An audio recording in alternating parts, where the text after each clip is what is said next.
દિલ્હી વિધાનસભા ચૂંટણી પહેલા અજીત પવારની રાષ્ટ્રવાદી કોંગ્રેસ પાર્ટી એટલે કે એનસીપીએ રણસિંગુ વગાડ્યો છે।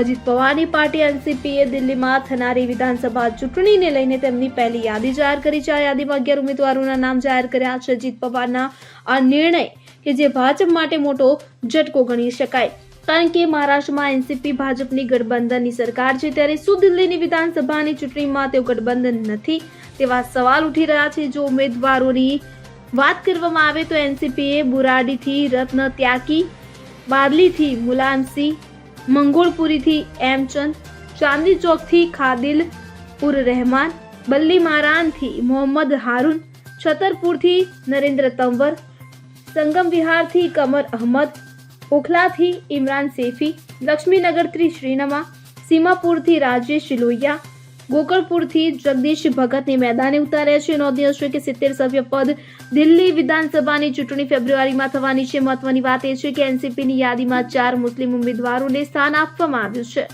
Bureau report CN24 news.